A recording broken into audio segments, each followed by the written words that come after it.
Bonjour Daniel Radcliffe, merci d'être avec nous sur Maritima. Vous êtes Monsieur Parlement européen à Marseille puisque vous êtes le chef de bureau ici dans la ville.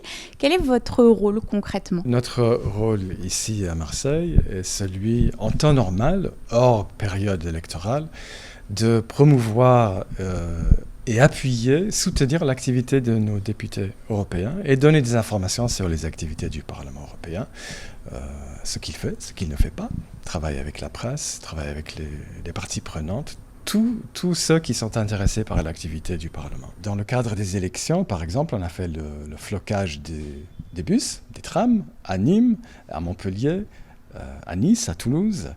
Et on fait aussi des affichages numériques pour les élections, pour encourager les gens à voter dans le métro de Marseille, par exemple, depuis mardi. Donc, on fait plein de choses. Aujourd'hui, on a certaines personnes qui n'ont pas forcément l'intention d'aller voter parce qu'elles se disent peut-être ça ne changera rien à mon quotidien. Qu'est-ce que vous pouvez dire à ces personnes et pourquoi c'est important d'aller voter ici à Marseille pour ces élections européennes ? Le Parlement a des pouvoirs importants sur bien des sujets. La question de la migration, par exemple.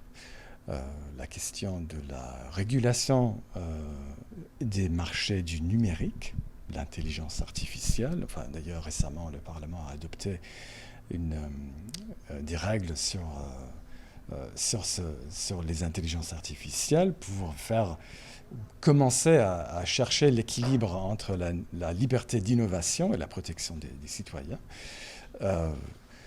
Le changement climatique, tout ce qui est pacte vert, tout ce qui est règlement sur l'environnement, le recyclage, l'économie circulaire, pour ne pas parler des questions géopolitiques. On sait que pour certains, l'Europe, ça peut être un concept assez abstrait. Ça peut être vu aussi comme une grosse machine bureaucratique. Est-ce qu'il y a des difficultés pour travailler sur cette question de la proximité comme vous le faites justement ? On ne doit jamais se lasser de dire que oui, effectivement, l'Union européenne a cette image d'une grande usine à décision, une décision, un règlement, produit des lois et des règlements comme ça.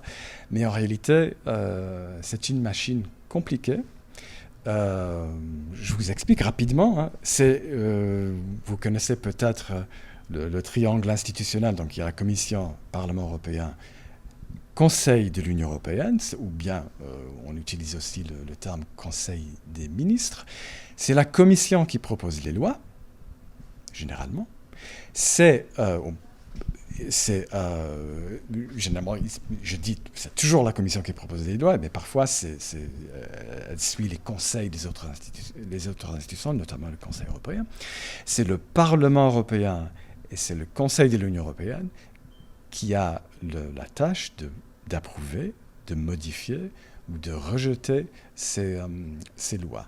Et c'est le Parlement européen qui est l'institution, la seule institution élue directement par les citoyens, qui, au fond, garantit que ce système soit vraiment démocratique et que la voix des citoyens soit entendue dans ce processus décisionnel. Donc, ce n'est pas une usine monolithique, bureaucratique qui produit des règlements sans consultation, sans démocratie. C'est bien de se rappeler que la naissance de l'Union européenne, c'est un désir de reconstruire l'Europe sur des bases démocratiques pour créer un espace de liberté. Et voilà, donc c'est une question pour tout le monde. Nous vivons dans la liberté, on a parfois peut-être tendance à tenir pour acquis les droits que nous avons.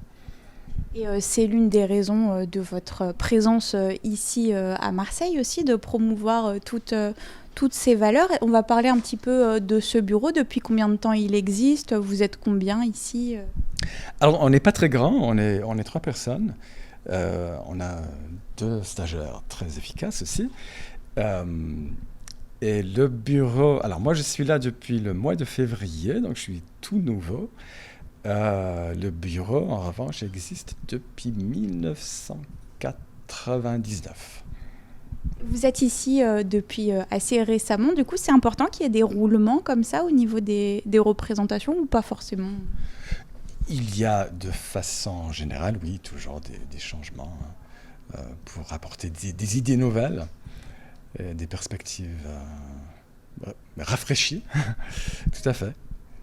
Est-ce qu'il y a quelque chose qui vous semble important de rajouter aujourd'hui? Alors, je crois que c'est important de participer aux élections européennes parce que c'est soutenir notre modèle démocratique européen. Il y a beaucoup de pays dans le monde où la démocratie est menacée et c'est quelque chose de très précieux. Et pour ça, il faut voter.